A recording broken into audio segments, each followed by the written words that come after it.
Hello aspirants, how are you guys. So हमारा जो target है, क्या टारगेट है कि यूपीएससी पॉलिटी का एक भी क्वेश्चन नहीं छोड़ेंगे। उसकी सीरीज, सेल्फ पेस सीरीज धीरे धीरे धीरे आगे बढ़ती जा रही है। राइट, अब हम आ गए हैं लेक्चर नंबर 11। उससे पहले जो लेक्चर्स थे, do watch those lectures. Why you have to watch those lectures? You will see, when you will see this lecture, आपको लगेगा कि ये टर्म तो पढ़ाया ही नहीं, ये टर्म इससे कैसे कोरिलेट हो गया। राइट, मेजॉरिटी क्या होती है। राइट, सो ये जो टर्म्स आते हैं मेजॉरिटी रिलेटेड या कॉन्स्टिट्यूशन रिलेटेड, जो इससे पहले हमने पढ़े हैं बेसिक स्ट्रक्चर पढ़ने से पहले। राइट, तो अगर वही आपको नहीं आएंगे और भी टर्म्स है जो आपको नहीं आएंगे, तो फिर आप ये वाली क्लास समझने में आपको दिक्कत होगी। ठीक है, और polity is all about connecting the dots. What it is all about? Connecting the dots. तो पॉलिटी का मतलब है एक डॉट से एक डॉट कनेक्ट करा, तब जाके आपका पॉलिटी एंड गवर्नेंस के क्वेश्चंस क्लियर होंगे। ठीक है, तो सेल्फ बेस सीरीज में क्या हो रहा है, आपका पॉलिटी एंड गवर्नेंस का पूरा बेस क्लियर हो रहा है। और यूपीएससी क्या मांगता है, क्या मांगता है यूपीएससी? कि आपका बेस क्लियर होगा, उसी के आगे हम रिवॉल्व करेंगे हमारा क्वेश्चन। ठीक है, वो आपको एनालिसिस में मदद करता है। ठीक है, तो हमारी सेल्फ बेस सीरीज होती है शॉर्ट एंड क्रिस्प। कोई घंटे के लॉन्ग लॉन्ग वीडियोस यहाँ नहीं है, कोई कचरा हम नहीं देने वाले। ठीक है, हमें आप दूसरी कोचिंग इंस्टीट्यूट की तरह मत समझना कि हम आपको यहाँ पे कचरा प्रोवाइड करेंगे। ठीक है, next, the full series is free of cost, मतलब एक भी पैसा नहीं लगेगा आपको ये सीरीज देखने के लिए। पूरी सीरीज अपलोड होती जाएगी, मतलब जब आपका एग्जाम होगा उससे पहले आपकी पॉलिटी एंड गवर्नेंस पूरी हो जाएगी। ठीक है, कैसे होगी पूरी? First of all we will be uploading 80 lectures. ठीक है, सेल्फ पेस सीरीज में, जिसमें आपका पॉलिटी एंड गवर्नेंस पूरा बेस थ्रू क्लियर हो जाएगा। Right, secondly we are targeting 1000 subscriber. What? 1000 subscriber. तो जैसे ही 1000 सब्सक्राइबर होते हैं, वैसे ही हम क्या करेंगे, previous year last 10 to 15 years के जो पेपर हैं वो यहाँ पे अपलोड करेंगे, जिसको मैं एक्सप्लेन करूंगी। और किस तरीके से एक्सप्लेन करूंगी? एक्सप्लेन का मतलब ये नहीं कि हम आपको क्वेश्चन एक्सप्लेन करेंगे। एक्सप्लेन का मतलब क्या है, हम आपको क्या एक्सप्लेन करने वाले हैं, क्वेश्चन के साथ उसको एनालाइज करना। तो एक एक टॉपिक आपका वहां पे और बाइफरकेट हो जाएगा और टूट जाएगा वहां पे आपका टॉपिक। ठीक है, तो इस तरीके से हमारा 1000 सब्सक्राइबर वाला ये आपको मैंने बता ही दिया। नेक्स्ट मैं आपको क्या बताने वाली हूँ, मैं और मेरी टीम ने एक और नई चीज सोची है और वो हम जल्द लाने वाले हैं।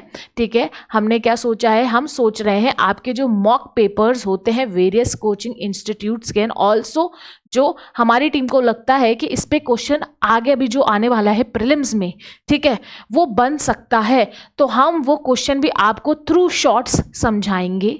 ठीक है, वो भी हम हमारी सीरीज में ऐड ऑन कर रहे हैं। तो आपको इस चैनल को सब्सक्राइब करके क्या मिल रहा है, 3 चीजें मिल रही है। फर्स्ट ऑफ ऑल आपको लॉन्ग लेक्चर्स मिल रहे हैं आपके पॉलिटी एंड गवर्नेंस पूरा क्लियर आउट करने के लिए।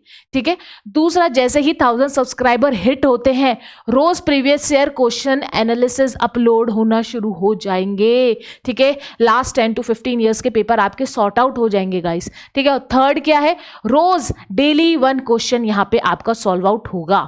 ठीक है, तो ये तो हो गया हमारे यूट्यूब का चीज खत्म। ठीक है, अब हम आते हैं इंस्टाग्राम पे। ठीक है, इंस्टाग्राम पे हम क्या कर रहे हैं, इंस्टाग्राम पे there are daily shorts and daily वहां पे नोट्स डलते हैं।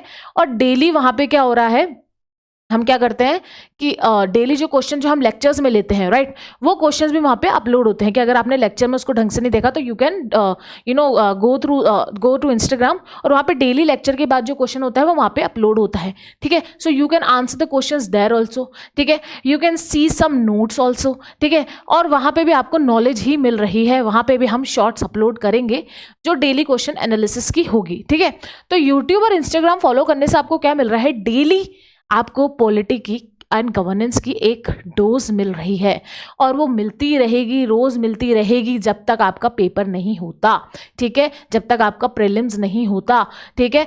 और जैसे ही आपका प्रीलिम्स होता है फिर हम आपको मेंस की डेली डोज देने लग जाएंगे, ठीक है।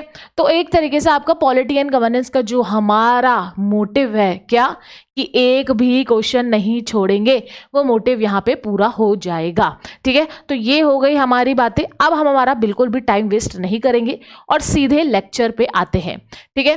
तो सीधे लेक्चर पे आते हैं गाइस, ठीक है। सो आज हम कर रहे हैं basic structure of the constitution, ठीक है। पहले के लेक्चर्स नहीं देखे तो जाके देखो कॉन्स्टिट्यूशन क्या है, ठीक है। कॉन्स्टिट्यूशन क्या है गाइस? कॉन्स्टिट्यूशन है हमारी बुक, ठीक है। जैसा जैसे समझाते जा रही हूँ वैसे वैसे दिमाग में फीड करते जाओ, ठीक है। कॉन्स्टिट्यूशन क्या है? हमारी बुक है कॉन्स्टिट्यूशन, जिसके अंदर सारे rules, regulations, acts, visions of India है, सब रिटर्न फॉर्मेट में इस बुक के अंदर है। The Holi book of India, ठीक है। हर रिलीजन की एक होली बुक होती है, ठीक है। तो इंडिया की एज अ होल ये होली बुक है, ठीक है। क्या है? इंडिया की एज अ होल ये होली बुक है। इसको हम क्या बोलेंगे? कॉन्स्टिट्यूशन बोलते हैं। तो ये हमारी कॉन्स्टिट्यूशन है, होली बुक ऑफ इंडिया।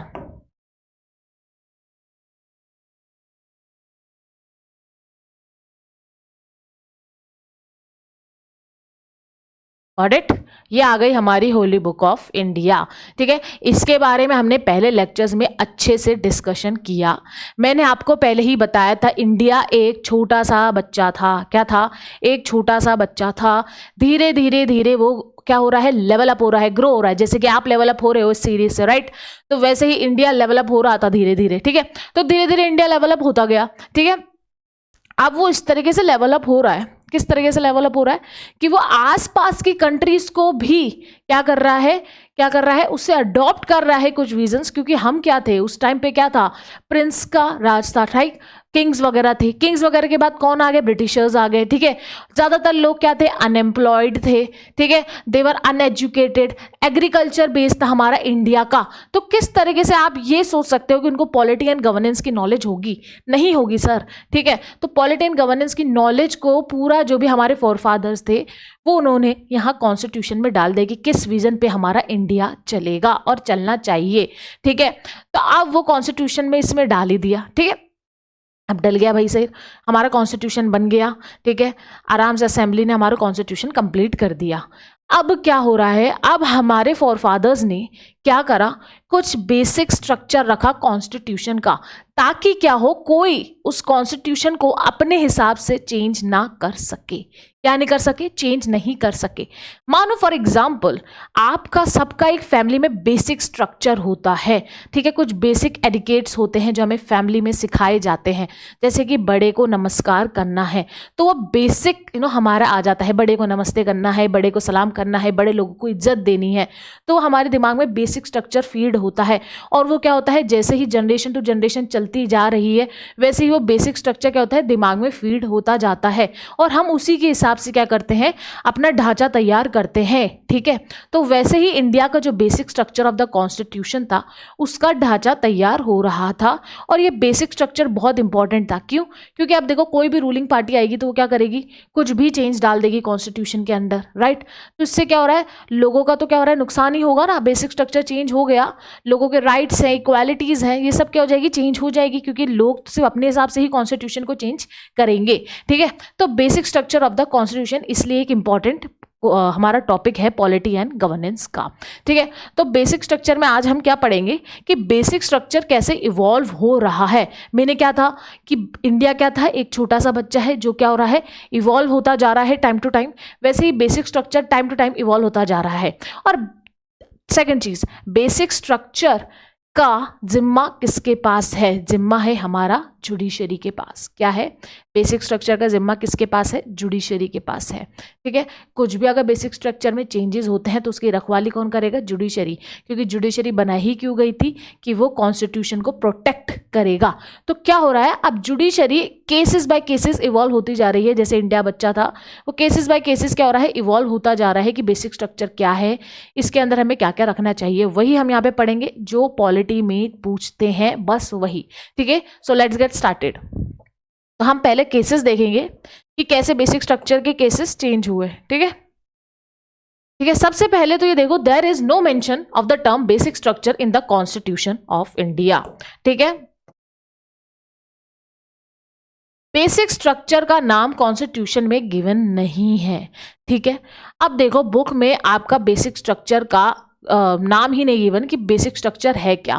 तो अब आप ये चीज सोचो कि अगर बेसिक स्ट्रक्चर ही गिवन नहीं है तो कोई भी पॉलिटिकल पार्टी है, ठीक है, कोई भी पॉलिटिकल पार्टी है, वो कभी भी आके कुछ भी चेंज कर सकती है। जो पहले भी हो रहा था उसी से इवॉल्व होता गया। तो अब जुडिशरी को जिम्मेदारी दे दी गई, किसको? जुडिशरी को जिम्मेदारी दे दी गई कि वो संभालेगी basic structure of the constitution. और कैसे इवॉल्व हो रहा है स्ट्रक्चर वो देखो। बेसिक स्ट्रक्चर का नाम गिवन नहीं है, ये इंपॉर्टेंट है, ये करो, क्योंकि ऐसे क्वेश्चन आ जाते हैं। As given in the constitution basic structure given, the name basic structure is given in the constitution. कभी भी क्वेश्चन आया आपको लगेगा यार बेसिक स्ट्रक्चर तो है, चैप्टर है पॉलिटी का, तो मतलब कॉन्स्टिट्यूशन में गिवन होगा। ठीक है, नहीं है ये वर्ड गिवन। ठीक है, और इसका रखवाली कौन करता है ये भी देख लो, क्या? जुडिशरी। और जुडिशरी ने क्या करा है? इवॉल्व होते गए। क्या? जुडिशरी इवॉल्व हो रही है, और इवॉल्व के साथ साथ वो किसको इवॉल्व कर रही है? रेड पेन लेते हैं या येलो लेते हैं, ठीक है, क्या इवॉल्व कर रही है? Basic structure. अब वो बताएगी जुडिशरी कि एक्चुअली में बेसिक स्ट्रक्चर क्या है जो हम चेंज नहीं कर सकते। ठीक है, और अगर उसको चेंज करना है तो स्पेशल मेजॉरिटी लगेगी। ठीक है, इवोल्यूशन ऑफ बेसिक स्ट्रक्चर। ठीक है, इवॉल्व कैसे हुआ? सबसे पहले केस आया शंकरी प्रसाद केस 1951। ठीक है, अब जब शंकरी प्रसाद केस 1951 आया, उस टाइम पे क्या थी, हमारी जुडिशरी भी क्या थी? बच्ची थी। क्या थी? छोटी बच्ची थी। तो जुडिशरी ने सोचा कि अरे ठीक है ना, parliament can amend the constitution under article 368। ठीक है, तो कॉन्स्टिट्यूशन ने कहा हाँ ठीक है यार, अब पार्लियामेंट है, पार्लियामेंट क्या कर सकती है? अंडर आर्टिकल 368 कुछ भी कॉन्स्टिट्यूशन में चेंज कर सकती है। ऐसा क्यों बोला गया? क्योंकि उस टाइम पे judiciary was lacking the knowledge and judiciary was also evolving itself, right. तो उस टाइम पे उन्होंने सोचा ठीक है यार कर लो चेंज, क्या दिक्कत है। ठीक है, अब आया उस टाइम पे गोलकनाथ केस। नेक्स्ट केस आया गोलकनाथ केस। अब देखो यहाँ पे इंपॉर्टेंट क्या है कि कौन से केस से क्या निकल के आया। कभी भी यूपीएससी मैच द फॉलोइंग डाल देगा, आपका दिमाग हो जाएगा खराब। ठीक है, और ऑल्सो इसको हम एलिमिनेशन टेक्निक में भी यूज कर सकते हैं इस नॉलेज को, और वो मैं बताऊंगी किसमें, जब हम करेंगे previous year paper analysis, subscribers 1000 subscriber target के बाद। ठीक है, सो अब गोलकनाथ केस आया 1967 में, गोलकनाथ केस आया। ठीक है, इसमें बोल दिया गया कि fundamental rights are not amendable. ठीक है, अब जब गोलकनाथ केस आया तो बोला गया कि यार राइट्स वगैरह का ये बार बार क्या कर रही है, जो भी गवर्नमेंट आ रही थी वो मेजर ड्रास्टिक चेंजेस करने लग गई थी कॉन्स्टिट्यूशन में। क्या करने लग गई थी? मेजर चेंजेस करने लग गई थी कॉन्स्टिट्यूशन में। तो गोलकनाथ केस में बोला गया कि यार इतने मेजर चेंजेस नहीं करने हैं, क्या इतने मेजर चेंजेस नहीं करने हैं, तो इसलिए फंडामेंटल राइट जो बेसिक राइट्स है of every citizen of India, उसको क्या नहीं कर सकते आप? अमेंड नहीं कर सकते, क्योंकि वो क्या है? एक basic structure of the constitution है। तो देखा, फर्स्ट केस में तो बोल दिया गया शंकरी प्रसाद में ठीक है पार्लियामेंट कर सकती है, लेकिन जब अकल आई जुडिशरी को कि यार ये से तो फिर क्या होगा, ऑटोक्रेसी हो जाएगी डेमोक्रेसी से। ठीक है, तो फिर उन्होंने दिमाग लगाया गोलकनाथ केस में कि नहीं, फंडामेंटल राइट्स आप छोड़ दो। ठीक है, फंडामेंटल राइट्स क्या हो गए हैं? हमारा बेसिक स्ट्रक्चर का पार्ट हो गए हैं, आप उनको अमेंड नहीं कर सकते। ठीक है, अब हम आते हैं नेक्स्ट। अब नेक्स्ट हमारा कौन सा केस आता है? नेक्स्ट केस आता है हमारा केशवानंदा भारती केस। क्या आता है? केशव नंदा भारती केस। ठीक है, अब मैंने क्या बोला है कि जैसे इंडिया इवॉल्व हो रही है वैसे ही जुडिशरी भी इवॉल्व होती जा रही है। ठीक है, तो केशव नंदा भारती केस में जुडिशरी ने बोला 1973 में केस हुआ। ठीक है, basic structure of the constitution can not be amended. ठीक है, पहले उन्होंने बोला फंडामेंटल राइट्स। ठीक है, गोलकनाथ में बोला कि फंडामेंटल राइट्स अमेंडेबल नहीं है। धीरे धीरे जुडिशरी को समझ में आया कि सिर्फ अगर हम फंडामेंटल राइट्स को ही अमेंडेबल नहीं बनाएंगे तो क्या होगा, जो भी गवर्नमेंट आएगी वो बिल पास करेगी और वो किसी भी चीज के कॉन्स्टिट्यूशन को चेंज कर देगी। इससे क्या हो रहा है, जिस फाउंडिंग फादर्स के जो विजन पे हमारा कॉन्स्टिट्यूशन बना है, जिस बेस पे हमारा कॉन्स्टिट्यूशन बना है, वो तो खराब हो गया ना सर। ठीक है, तो केशव नंदा भारती केस में अक्ल आई जुडिशरी को। जुडिशरी ने बोला 1973 में कि भाई कुछ बेसिक स्ट्रक्चर है जो नॉट अमेंडेबल है कॉन्स्टिट्यूशन के। ठीक है, फिर आगे आया हमारा एक और केस। 1980 में एक और केस आया हमारा, मिनर्वा मिल्स केस। अब देखो, आप देखते जाओ, केस टू केस क्या हो रहा है, जुडिशरी खुल रही है। केस टू केस जुडिशरी खुलती जा रही है, उसका माइंड खुलता जा रहा है। जैसा आप जब पढ़ते हो यूपीएससी में, जब आप फर्स्ट टाइम आते हो, आप पढ़ते हो तो आपका दिमाग खुलता जाता है। धीरे धीरे धीरे धीरे आपको लगता है यार UPSC is a very different thing. ठीक है, जो हमने स्कूल्स एंड कॉलेजेस में पढ़ा था उस टाइप का तो यूपीएससी है ही नहीं। ठीक है, तो अब यहाँ पर भी जुडिशरी का हो रहा है कि ओके, तो दीज थिंग्स आर हैपनिंग, तो हम इसमें क्या करेंगे, हम इसमें खुलते जाएंगे। दिमाग खुलता जा रहा है जुडिशरी, और उसको आइडिया लगता जा रहा है कि कॉन्स्टिट्यूशन को प्रोटेक्ट कौन करेगा, जुडिशरी ही करेगी प्रोटेक्ट कॉन्स्टिट्यूशन से, राइट। क्योंकि देखो, we all are human beings. आप कोई भी पॉलिटिकल पार्टी है, वो क्या करेगी, अपने हित में कॉन्स्टिट्यूशन को चेंज करना चाहेगी अगर उनको या उसके फ्रेंड्स या फैमिली को फायदा हो रहा है। ठीक है, तो अब जुडिशरी को पता चला कि ऐसा नहीं हो सकता, no no no no no, तो इसलिए अब जुडिशरी का दिमाग खुलता जा रहा है केस बाय केस। ठीक है, अब केशव नंदा भारती केस में बोल दिया कि बेसिक स्ट्रक्चर आप चेंज नहीं कर सकते। ठीक है, तो मिनर्वा मिल्स केस में 1980 में वापस से जुडिशरी एक्टिव हुई, उसका दिमाग वापस से खुला और जुडिशरी ने कहा यार ये तो बहुत चेंजेस डालते जा रहे हैं कॉन्स्टिट्यूशन में। ठीक है, और पार्लियामेंट बहुत ज्यादा अपनी मनमानी कर रही है। ठीक है, पार्लियामेंट मतलब गवर्नमेंट, ठीक है, मेजॉरिटी पार्टी। समझाएंगे इसको पूरा धीरे धीरे। ठीक है, पार्लियामेंट मतलब मान लो कि आपकी जो गवर्नमेंट है, ठीक है, वो क्या कर रही है, बहुत ज्यादा क्या कर रही है, अपनी मनमानी पे लगी हुई है कि नहीं हम तो ये चेंज करेंगे, हम तो वो चेंज करेंगे, हमारी गवर्नमेंट है, हम अपने हिसाब से कॉन्स्टिट्यूशन चेंज करेंगे। ठीक है, तो मिनर्वा मिल्स केस में ये आइडेंटिफाई किया गया और बोला गया कि कॉन्स्टिट्यूशन सुप्रीम है सर। क्या कॉन्स्टिट्यूशन सुप्रीम है, पार्लियामेंट सुप्रीम नहीं है, कॉन्स्टिट्यूशन सुप्रीम है। ठीक है, तो इसलिए मिनर्वा मिल्स में कह दिया गया कि भाई कॉन्स्टिट्यूशन सुप्रीम है, इसलिए आप कॉन्स्टिट्यूशन को ऐसे छेड़खानी नहीं कर सकते। और क्या कहा गया, judicial review and balance between fundamental right and DPSP. ठीक है, जुडिशियल रिव्यू उसके अंदर डाल दिया गया। क्या डाल दिया गया, जुडिशियल रिव्यू उसके अंदर डाल दिया कि अगर पार्लियामेंट कोई भी ऐसा एक्ट लाती है, ठीक है, ऐसी कोई भी वो पावर हैंडल करती है जो कॉन्स्टिट्यूशन के बेसिक स्ट्रक्चर को चेंज करता है, तो उसमें जुडिशियल रिव्यू होगा। और अगर जुडिशरी को लगता है कि ये एक एक्ट क्या है, बेसिक स्ट्रक्चर को चेंज कर रहा है, तो जुडिशरी क्या करेगी, उसको कैंसिल कर देगी। क्या करेगी, उसको कैंसिल कर देगी। बोलो पेंसिल, आपका ये एक्ट कैंसिल, समझे आप, तो ये जुडिशरी कर देगी। ठीक है, next, limited amending power itself is a basic feature of the constitution. और अब जुडिशरी ने ये चीज बोली कि आप पार्लियामेंट अपनी इतनी मनमानी चला रहे हो, बार बार कुछ भी चेंज कर डाले हो, है ना। हमारे जो फाउंडिंग फादर्स थे वो क्या पागल थे, जो उन्होंने इतनी मेहनत करके कॉन्स्टिट्यूशन बनाया इतने मंथ्स के बाद, राइट। तो अब आप कुछ भी चेंज करते जा रहे हो। तो उन्होंने ये बोला कि भाई लिमिटेड अमेंडिंग पावर है, वो ही basic structure of the constitution है। पार्लियामेंट के पास एक लिमिटेड अमेंडिंग पावर होगी, वही basic feature of the constitution में काउंट होगा। समझे आप। तो ये तीन चीजें किसमें आई, मिनर्वा मिल्स केस में इन्होंने क्या करी, हियरिंग में बताई। ठीक है, हमारे जुडिशरी ने हमारा एक्टिविज्म दिखाया और ये सारी चीजें इस केस के थ्रू बाहर निकल के आई। ठीक है, अब नेक्स्ट केस आया किसमें, Indira Sohane and union 1992। Indira Sohane and union 1992 में केसेस आए। ठीक है, इसमें एक चीज ऐड कर दी गई कि rule of law added to the list of basic features of the constitution. अब देखो इसकी भी कहानी क्या है, ठीक है। 1992 में क्या हो रहा था कि बहुत ज़्यादा ना क्राइम रेट्स वगैरह बढ़ गई थी इंडिया में, राइट। और पीपल वर ओनली मोटिवेटेड कि वो पैसा कमाए कहीं ना कहीं से, ठीक है। गुंडागर्दी बहुत बढ़ गई थी उस टाइम पे, है ना। और ये माइंस वगैरह होती हैं, कोल माइंस वगैरह, उस टाइम पे बहुत। अब देखो एक्ट्स वगैरह तभी आते हैं जब कुछ सिचुएशन होती है, ठीक है।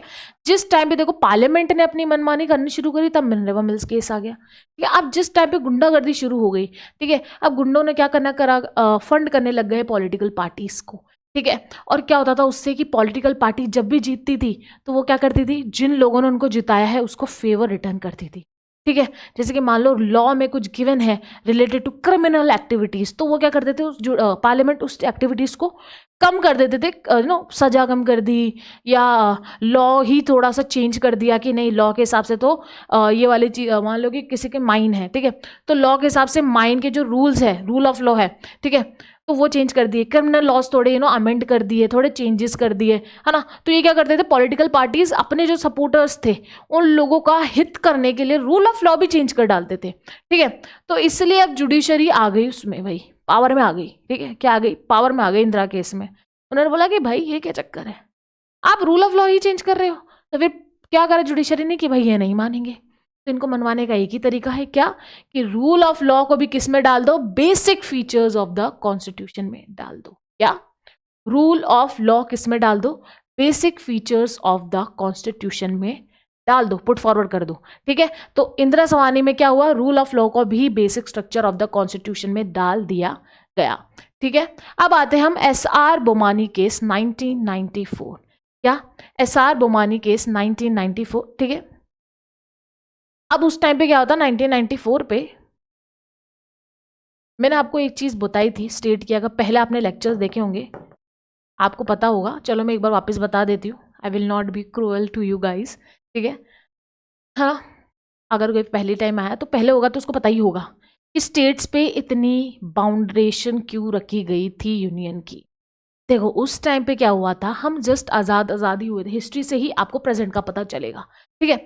उस टाइम पे हम जस्ट आज़ाद हुए, ठीक है, वेरी वेरी वेरी हैप्पी, ठीक है।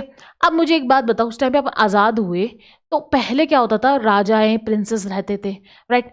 अब वो क्या कर रहे हैं, उनसे क्या कर रहा है, इंडिया यूनियन बना रहा है, ठीक है। यूनियन ऑफ स्टेट्स क्रिएट कर रहा है। यूनियन ऑफ स्टेट्स भी मैंने बताया था आपको, ठीक है, कि इनडिस्ट्रक्टेबल स्टेट है, मतलब स्टेट के पास कोई राइट नहीं होगा कि वो अब इंडिया से क्या हो सके, अलग हो सके। It is a part of India now, right. तो ब्रिटिशर्स ने उस टाइम पे उनके आगे ये रखा था, क्या बोलते हैं उसको, फरमान रखा था कि जो प्रिंसली स्टेट्स हैं वो खुद की एक कंट्री बना सकते हैं, ठीक है, वो इंडिया से अलग होकर खुद की कंट्री बना सकते हैं, ठीक है। तो ऑब्वियसली वैसे ही पार्टीशन हो रहा था। इंडिया डज नॉट वांट कि ऐसे कंट्रीज बने और पार्टीशन पे पार्टीशन हो, पूरा भारत टूट जाता, ठीक है। तो उस टाइम के अपने फॉरफादर्स ने बहुत दिमाग लगा के स्टेट्स को साथ में करा, प्रिंसली स्टेट्स वगैरह को एक साथ किया, ठीक है। अब देखो उस टाइम पे प्रिंसली स्टेट्स एक तरह एक मतलब मान लो कि प्रिंस का राज चल रहा है, एकदम से वो राज थोड़ी खत्म हो जाएगा, कहीं ना कहीं तो उसका इन्फ्लुएंस रहेगा ही। कोई भी पॉलिटिकल पार्टी खड़ी थी तो उसका इन्फ्लुएंस ऑब्वियसली वहाँ के जो प्रिंस थे, राजाएं थे, वही उनको इलेक्ट करवाते थे, उनके पास ही फुल पावर। तो उस टाइम पे क्या होता था, स्टेट में मनमानी चलती थी फुल, ठीक है। किनकी, जो ऑलरेडी पावरफुल लोग थे, जैसे कि प्रिंसेस थे, ठीक है, प्रिंसेसेस थी, ठीक है, लैंड लॉर्ड्स थे, उनका बहुत ज़्यादा मनमानी चलती थी। और अगर सेंटर कोई भी वहाँ पे रूल डालता था कि ये चीज़ फॉलो अप करनी है, तो स्टेट क्या सीधे मना कर देता था, नहीं हम नहीं करेंगे, हमारे हिसाब से नहीं है लॉ। क्योंकि देखो India is a diverse country, right. If you will move to north to south you will see very different country. If you will move from east to west you will see oh my god this is India. India is a country, जैसे कि आप जाते हो जिसको अगर tourism का शौक है ना, हम यहाँ चले गए, हम यूरोप चले गए, हम अमेरिका चले गए, हम ऑस्ट्रेलिया चले गए, ठीक है, हमें और अगर एनिमल लाइफ देखनी तो हम अफ्रीका चले गए, साउथ अफ्रीका चले गए घूमने के लिए। But India is the only country जहाँ पे आपको हर तरीके के क्या मिलेंगे, नेचर मिलेगा, ठीक है, हर तरीके की इकोलॉजी मिलेगी, हर तरीके के जानवर मिलेंगे। जो अलग अलग देशों में उस टाइप की आपकी पूरी इकोलॉजी एक इंडिया के अंदर है। ठंड भी है तो गर्मी भी है तो मॉइस्ट भी है, रेनी सीजन्स चल रहे हैं तो वो भी चल रहे हैं, ठीक है। तो हर टाइप के आपको यहाँ पे इंडिया में मिल जाएंगे। तो क्या होता है, सबकी थिंकिंग सेम नहीं है, सब यहाँ पे डिफरेंट है स्टेट्स, ठीक है। तो स्टेट्स अपनी मनमानी करने लगी थी, ठीक है, उस चीज़ को छोड़ो, अब ये बात बोलो कि स्टेट्स क्या करने लगी थी, मनमानी करने लग गई थी, वो सेंटर के ऑर्डर्स नहीं मानती रही, ठीक है। इसलिए एसआर बोमानी केस में ये बोला गया, क्या बोला गया कि state government not following basic structure would be valid ground for exercise of the central power under 356, मतलब प्रेसिडेंट रूल।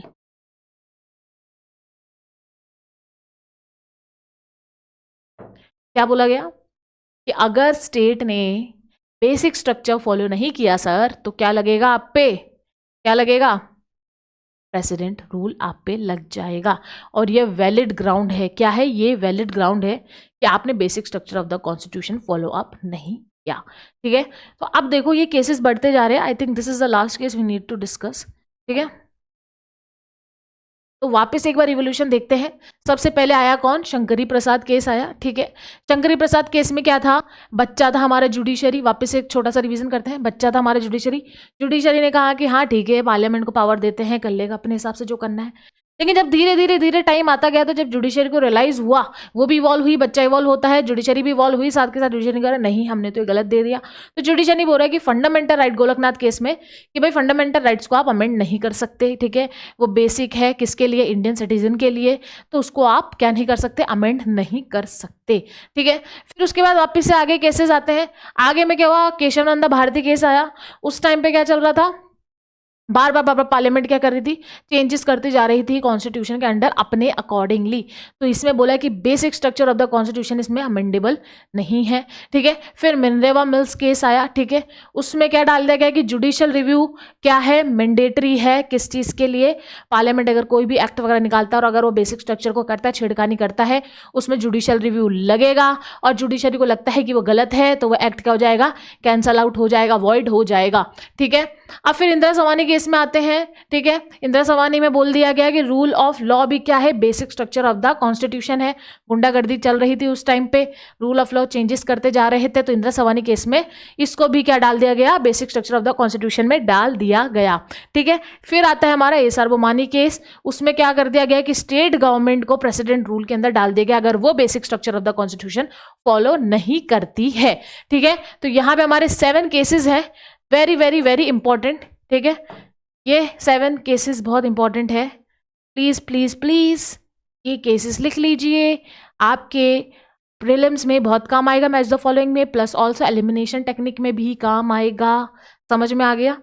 अब हम क्या करने वाले, हमने केसेस पढ़ लिए, ठीक है, इंपॉर्टेंट थे, पढ़ लिए। अब हम करने वाले एलिमेंट्स ऑफ बेसिक स्ट्रक्चर, ठीक है। अब हम क्या करने वाले कि जो बेसिक स्ट्रक्चर है उसके क्या क्या एलिमेंट्स हैं, ठीक है, कैसे हम ये डिफाइन कर सकते हैं कि बेसिक है जो कॉन्स्टिट्यूशन का स्ट्रक्चर, उसके एलिमेंट्स हम किस तरीके से डिफाइन कर सकते हैं, ठीक है,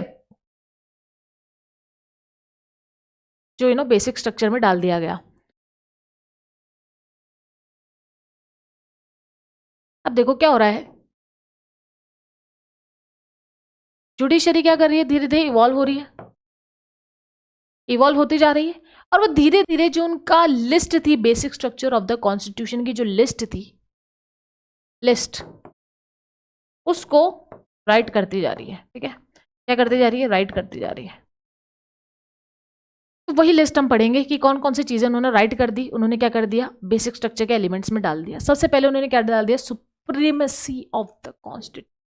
देखा था हमने केसेस में कि not the parliament, constitution is supreme, यही क्या है, बेसिक स्ट्रक्चर है। ऑब्वियसली हमारे फाउंडिंग फादर्स ने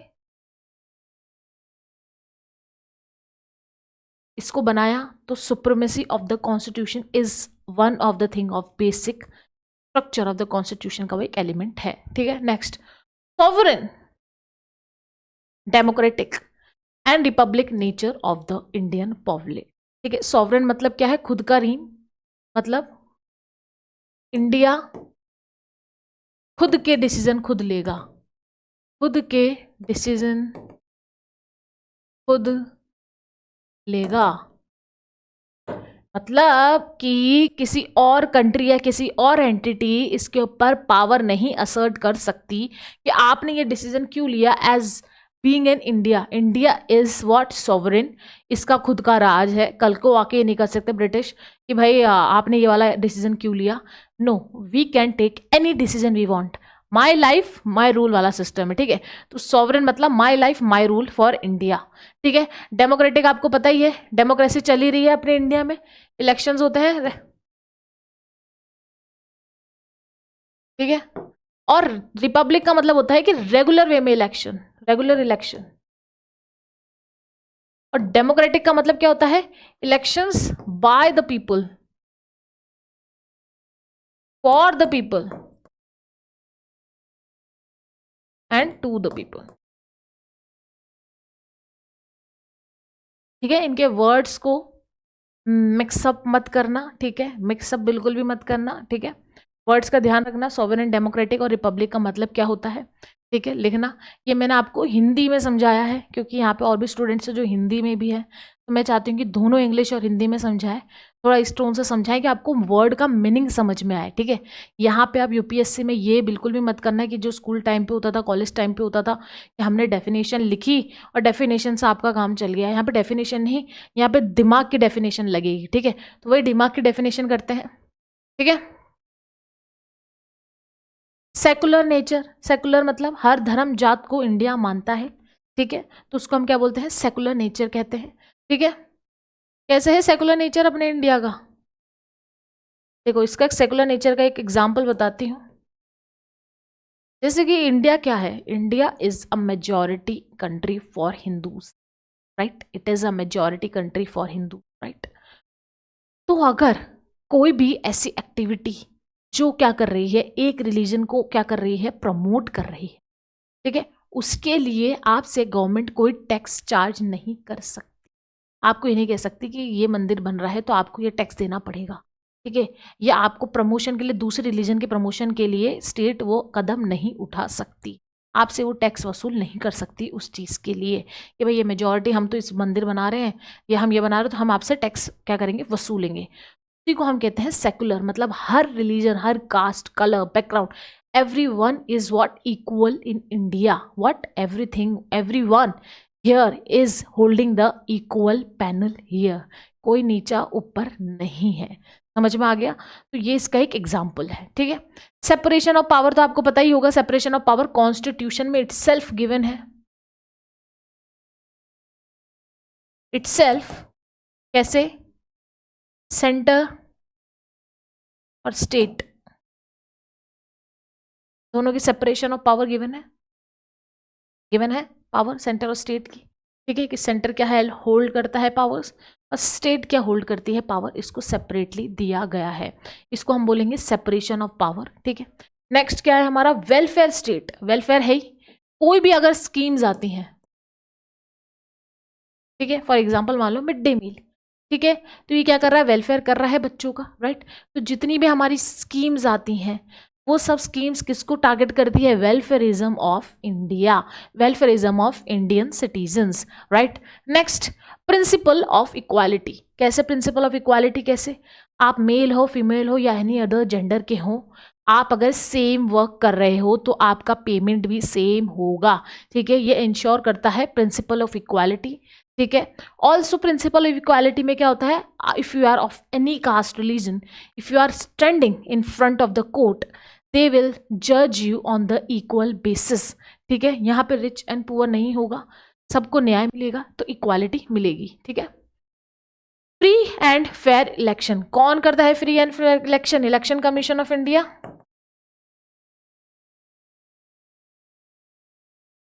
पढ़ेंगे इसको पूरा डिटेल में, इलेक्शन कमीशन ऑफ इंडिया को पूरा तोड़ देंगे। मैं कह रही हूँ एक भी क्वेश्चन आपका नहीं छूटेगा, ये मेरी गारंटी है, पर आप गारंटी लो कि आप रोज यहाँ पे लेक्चर देखोगे, बात खत्म, ठीक है। रूल ऑफ लॉ, कही था रूल ऑफ लॉ को डाल दिया था किसमें, कि लॉ का रूल चलेगा, ठीक है। ऐसा नहीं है क्रिमिनल वगैरह के लॉज चेंज करते रहे पार्लियामेंट अपने हिसाब से, तो रूल ऑफ लॉ को भी बेसिक स्ट्रक्चर में डाल दिया गया, ठीक है। और जुडिशियल रिव्यू, ये सबका वीवीआईपी है, ये सबके पप्पा जी हैं, जुडिशियल रिव्यू, ठीक है। वीवीआईपी कि अगर पार्लियामेंट कुछ भी करता है तो क्या हो रहा है, क्या हो रहा है कि पार्लियामेंट अटरमोस्ट पावरफुल बनता जा रहा है, ठीक है। तो इसलिए judicial review is the outmost important thing, जिससे क्या हो रहा है कि हमारा कॉन्स्टिट्यूशन को सेफगार्ड कर रहा है कौन? जुडिशरी। समझ में आ गया? तो ये हमारे कुछ एलिमेंट्स ऑफ बेसिक स्ट्रक्चर हैं, ठीक है। इससे पहले हमने केसेस देखे, फिर हमने एलिमेंट्स देखे। केसेस याद है ना, इंपॉर्टेंट केसेस है, इवोल्यूशन कैसे हुआ, कैसे जुडिशरी अपने दिमाग को ब्रॉड करता जा रहा है केसेस से, ठीक है, वो हमने केसेस में देखा। फिर हमने देखा बेसिक स्ट्रक्चर के क्या क्या एलिमेंट्स है जो आपको पता होने चाहिए, ठीक है। अब हमारा ये जो था basic structure of the constitution, main था इवोल्यूशन, ठीक है, और था एलिमेंट्स। अब नेक्स्ट क्या है, हम एक छोटा सा सिंपल सा क्वेश्चन करेंगे। अगर जिसने ये लेक्चर देखा है उसके लिए एकदम सिंपल सिंपल क्वेश्चन है, कोई हार्ड नहीं है, ठीक है, सिंपल क्वेश्चन है। Let's do it. एकदम चिल होके क्वेश्चन करा करो। क्या होता है, आप क्वेश्चन देखते थोड़ा हड़बड़ा जाते हो, अरे यार मैंने तो पढ़ा था, क्यों नहीं हुआ। सबके साथ होता है, ठीक है। इसका सिचुएशन का एक ही सोल्यूशन है, you need to be calm, you need to be working on yourself every day. Consistency ही की है। आप कोई भी स्किल एक्वायर करना चाहते हो, उसका एकमात्र सोल्यूशन है कंसिस्टेंट रहना। यही मेरा मूल मंत्र है, राइट। तो आप कंसिस्टेंट रहेंगे, चीज़ों को समझेंगे, पैटर्न समझेंगे क्वेश्चन के, you will be easy to go. And also मैंने आपको बोल ही दिया है कि मैं प्रीवियस ईयर क्वेश्चन में एनालिसिस करवाऊंगी, प्लस शॉर्ट्स में हम क्या करेंगे, रोज एक क्वेश्चन एनालाइज करेंगे through video lecture. I am trying my best to do it, right. तो इससे क्या होगा, आपका पॉलिटी एंड गवर्नेंस का एक भी क्वेश्चन नहीं छूटेगा, ये मेरी गारंटी है, ठीक है। आप जब आपके प्रीलिम्स में बैठोगे ना, और जब ये पूरी सीरीज और प्रीवियस ईयर क्वेश्चन लगा के जाओगे, आपकी इतनी हेल्प होगी ना, आप समझ नहीं सकते, ठीक है। सो और वो भी everything is free of cost, because I want my students to reach their goals without having the weight of their pockets. मैं चाहती हूँ देश के हर कोने से जो बच्चा डिजर्व करता है वो आगे बढ़े, ठीक है। So let's get started with the question. Arrange the following events in chronological order. अब देखो, मैंने बोला ही था क्रोनोलॉजिकल ऑर्डर के क्वेश्चंस आते हैं यूपीएससी में। क्या होते हैं, क्रोनोलॉजिकल के ऑर्डर के क्वेश्चंस आते हैं कि कौन सा इवेंट पहले हुआ, कौन सा इवेंट बाद में हुआ। तो इसमें क्या होता है, इसमें ये ट्रिक होती है, आपको फर्स्ट और लास्ट आ गया तो भी आप इसको क्या कर सकते हो, इजीली आप बता सकते हो, ठीक है। वो यूपीएससी के ऊपर है कि आपको इजी वे देना चाहता है, नहीं चाहता, ठीक है। कभी कभार क्या करते हैं, वो बीच में भी मंबल कर देते हैं, ठीक है। तो आपको सेकंड और थर्ड आपके दिमाग में होना चाहिए कि पहले पहले मैंने ये देखा था, ये वाला केस हुआ था, लास्ट लास्ट में ये हुआ था। तो थोड़ा आप दिमाग से चीज़ें कर सकते हो। फिर इसमें क्या, नेगेटिव मार्किंग अलग है, तो इसमें आप तुक्काबाजी लगा नहीं सकते, इसलिए मैंने आपको वो क्रोनोलॉजिकल ऑर्डर में केसेस बताए थे, ठीक है। So let's get started. अब देखो केसेस, सबसे पहले क्या केस आया था, अगर आपको याद होगा, शंकरी प्रसाद केस आया था सबसे पहले, ठीक है। जब पार्लियामेंट ने कहा हाँ भाई ठीक है, करने दो भाई, अमेंड करने दो, ठीक है। शंकरी प्रसाद। लास्ट केस कौन सा था, लास्ट हमारा मिनरेगा मिल्स हमने केस देखा था। अगर केशवानंदा कोर्ट है, गोलकनाथ आया था, तो मिनरेगा मिल्स हमारा लास्ट था, तो ठीक है। तो ये फर्स्ट हो गया, और ये फर्स्ट हो गया सेकेंड वाला, और ये फोर्थ नंबर पे हो गया, ठीक है। अब हम यहाँ तो श्योर हो गए हैं कि सेकंड पहले आया था और फोर्थ लास्ट में आया था। तो अब देखो, सेकंड पहले आया इधर, फोर्थ लास्ट में आया इधर, तो हम इसको कंसिडर करेंगे। इधर नहीं आया तो इसको एलिमिनेट करेंगे, इसको भी कंसिडर करेंगे। अब देखो दे दिया ना इसके अंदर, मैंने कहा था आपको कि यूपीएससी यही ट्रिक करता है, उनको पता है कि बच्चे स्मार्ट है, पढ़ते हैं भाई। तो उन्होंने देखो यहाँ पे भी फर्स्ट सेम दे दिया, यहाँ पे भी ये सेम दे दिया। अब भाई तुम्हें अगर आंसर अच्छे से पता होगा तभी आप ये क्वेश्चन कर पाओगे। अब इसमें क्या ट्रिक आती है, अगर आपको एक्चुअल में पता है then only answer, if you don't know it, it is a hard वाला क्वेश्चन। मैं आपको यूपीएससी प्रीलिम्स में बताऊंगी कि कैसे आप क्वेश्चन को छाटोगे, ठीक है, कौन सा हार्ड है, कौन सा छोड़ना है, कौन सा करना है। तो ये हार्ड है, अगर आपको ये देखो एक तो मैंने एलिमिनेट कर दिया, ठीक है। अब ये दो ऑप्शन बचे हैं, अगर आपको ये बीच वाले में अगर हल्की सी भी क्लैरिटी नहीं है तो फिर अपन को अटेम्प्ट नहीं करना है, इससे क्या होगा, माइनस मार्किंग होगी। तो आपने एक्चुअली में जो चीज़ें करी हैं उससे हट के आपकी माइनस मार्किंग हो जाएगी। लेकिन अब अगर आपने क्रोनोलॉजिकल ऑर्डर पढ़ लिया यहाँ पे, तो आपको यहाँ पे इजीली आइडेंटिफाई हो जाएगा कि पहले गोलकनाथ आया था और फिर केशवानंदा भारती केस आया था। पहले गोलकनाथ आया था फिर केशवानंदा, मतलब फर्स्ट हो गया, सेकंड, और ये हो गया थर्ड, ठीक है। तो 2 1 3 4, ठीक है। तो हमारा आंसर आ गया ये हो गया कट, समझ में आ गया। तो इस टाइप के क्वेश्चंस आते हैं यूपीएससी में, ठीक है। लेवल बढ़ता जा रहा है, इसका एकमात्र सोल्यूशन है जितना हो सके उतना प्रैक्टिस करना, टॉपिक्स का basic analyse, practice the question, previous year paper, and guys you are done, right. So यही हमारा चैनल आपको प्रोवाइड कर रहा है। It's very very very beneficial for you guys. रोज आपको एक लेक्चर मिल रहा है, रोज आपको एक क्वेश्चन मिल रहा है, रोज आपको एक प्रीवियस ईयर पेपर का एनालिसिस मिल रहा है, और क्या चाहिए भाई, फिर तो आपका पॉलिटी एंड गवर्नेंस पूरा क्लियर हो ही जाएगा। So it is gold for you, free है, कचरा मत समझना, ठीक है। आपको लेक्चर से समझ आ ही गया होगा, ठीक है। तो thank you so much for being here, ठीक है, for increasing your knowledge with us, ठीक है। देयर आर सम प्रॉब्लम्स पहले वाले लेक्चर्स में due to audio and video, हमने यहाँ पे कोशिश करी कि जितना हो सके उस प्रॉब्लम को मिनिमाइज किया जाए, ठीक है। तो पहले के वीडियोस में अगर प्रॉब्लम है तो आपको कंटेंट से मतलब है, कंटेंट देखो, थोड़ी बहुत है, हल्का सा भी स्पीड अप करके आप देखोगे तो हो जाएगा काम, ठीक है। So I will meet you in the next class. अभी के लिए bye bye and take care and enjoy your day. Okay.